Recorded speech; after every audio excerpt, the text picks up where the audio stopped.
Hello students, मैं हूं प्रसन्न चौधरी और आज हम बात करने वाले हैं 11th स्टैंडर्ड एनसीईआरटी का जो पहला चैप्टर है कॉन्स्टिट्यूशन व्हाई एंड हाउ। और आज हम इस चैप्टर में ये जो है पहला पार्ट, मैंने this chapter will be divided into several parts और इसका आज पहला पार्ट हम पढ़ने वाले हैं। सबसे पहले let us understand why this chapter is important. This chapter is important for everyone, those who are for all those students those who are preparing for NDA, CDS, AFCAT, those who are preparing for 11th class and for the political science, उन सभी के लिए ये chapter बहुत important है। तो चलिए चलते हैं।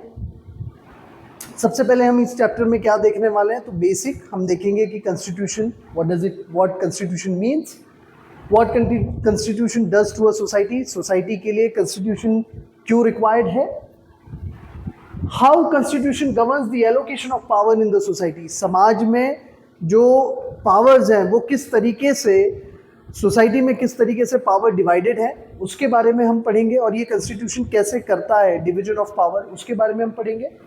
And last but not least is what was the way in which the constitution of India was made, हमारे इंडिया का जो कॉन्स्टिट्यूशन है वो किस तरीके से बना, इसके बारे में हम बात करेंगे। तो सबसे पहले हम बात करते हैं why do we need constitution. देखिए, हम सब लोग स्कूल जाते हैं, राइट?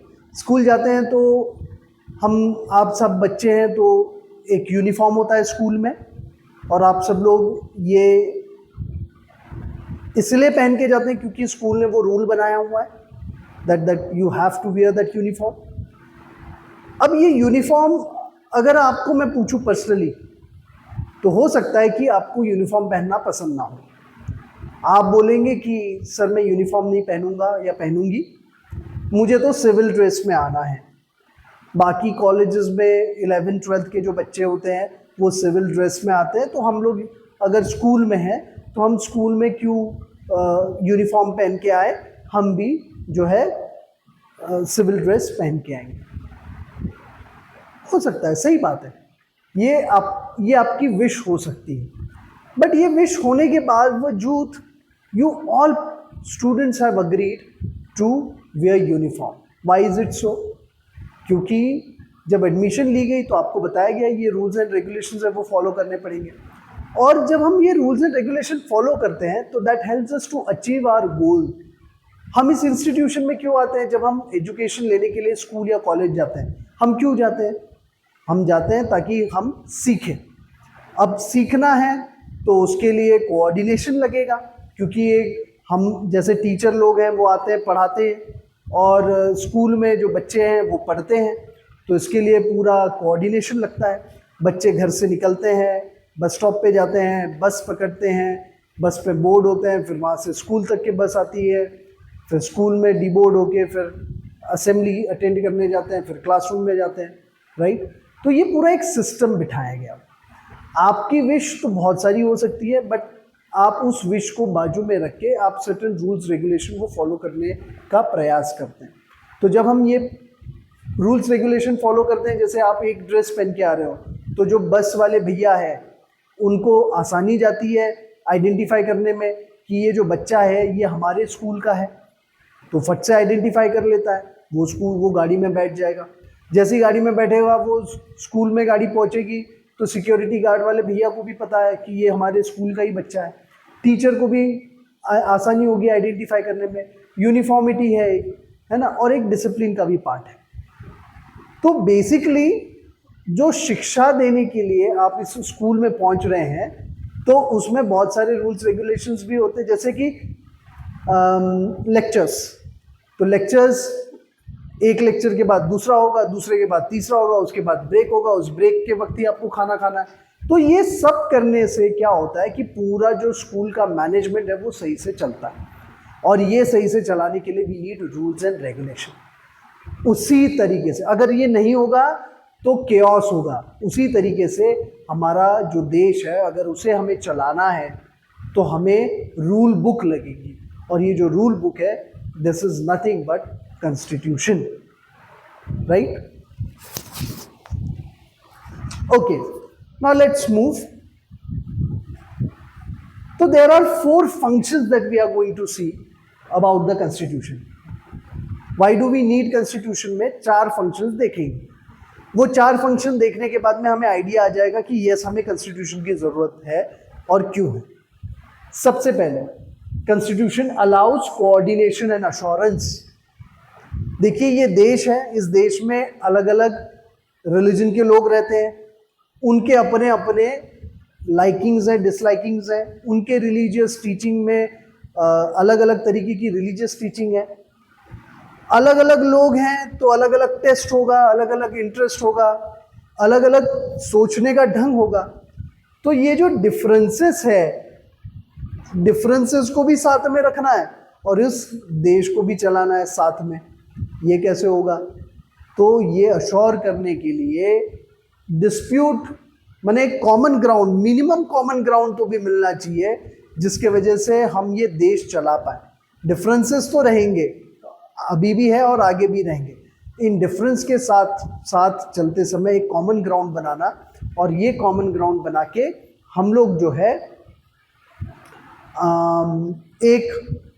जो क्या कहते हैं उसको, एक बेसिक सेट ऑफ रूल्स बनाते हैं, ठीक है, which helps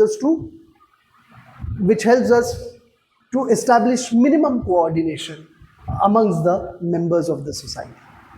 So this is the first and the foremost function of the constitution. अब दूसरा फंक्शन क्या है? Specification of decision making power.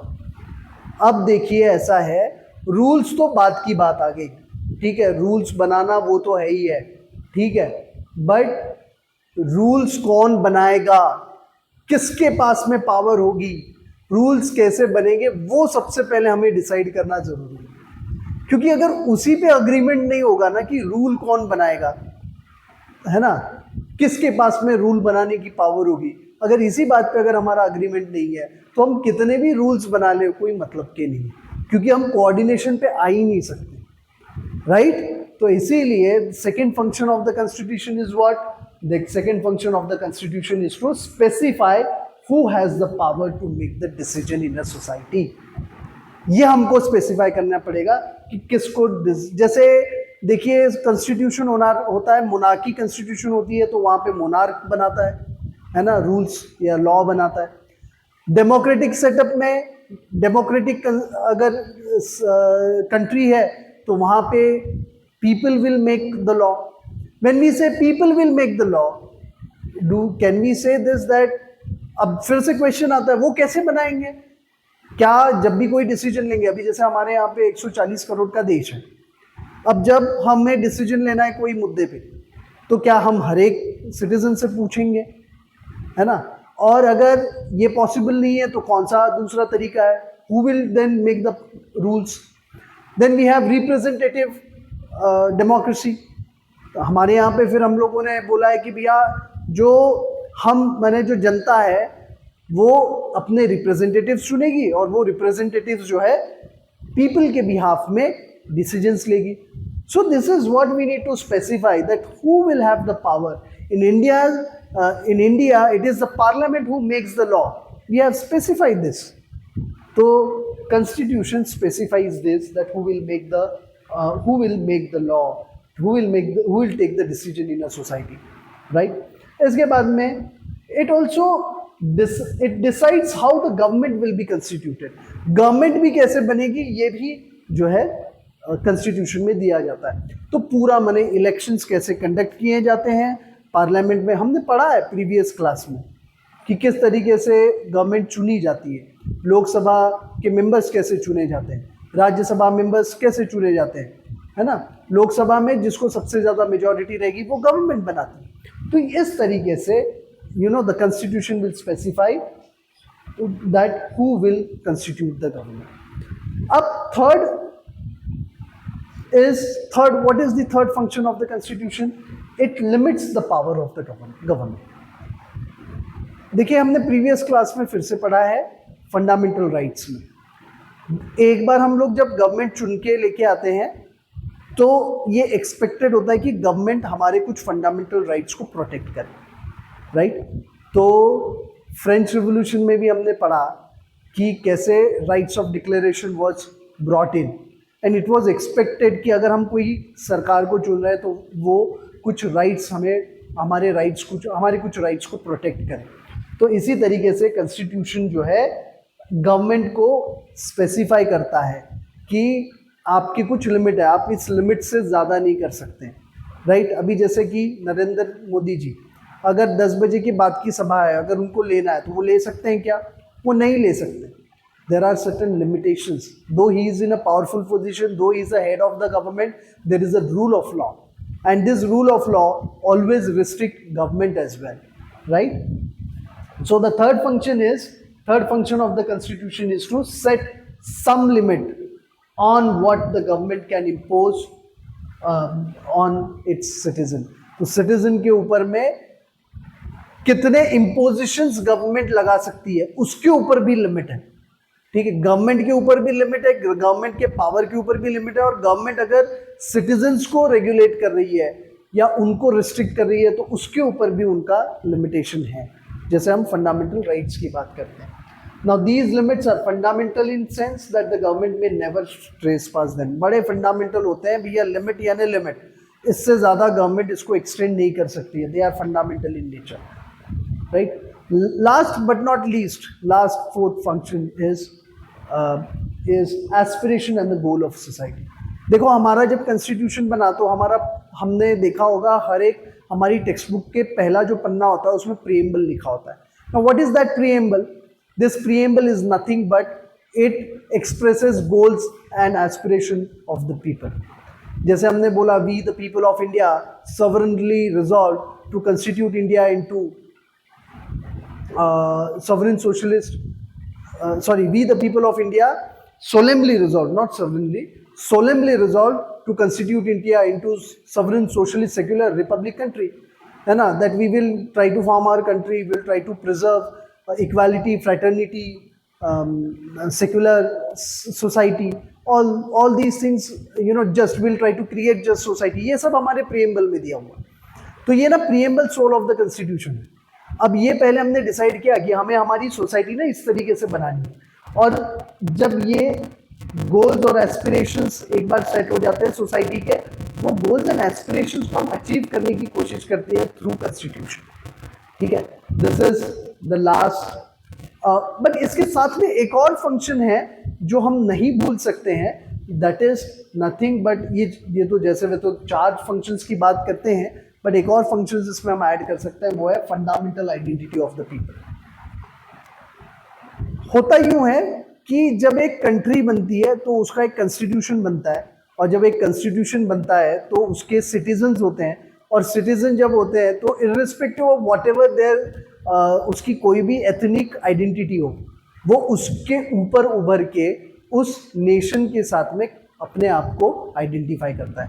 जैसे इंडिया, हमारे यहाँ तो पंजाबी है, तमिल है, मराठी है, गुजराती है, मद्रासी है ना। तो हमारे यहाँ पे तो अलग अलग प्रांत से लोग हैं, बंगाली है ना, भाषा अलग है, वेशभूषा अलग है, सोच में तो नहीं है बट कल्चर भी हमें डिफरेंसेस दिखेंगे। अब ये सब होने के बावजूद भी we still have one fundamental identity, and that identity is that we are Indian. Now how this identity was created? This was created only with the help of, we could rather say, nationalism तो है ही है, और constitution उसको फिर से strengthen करता है। So this is all about the need of the constitution. Why do we need constitution?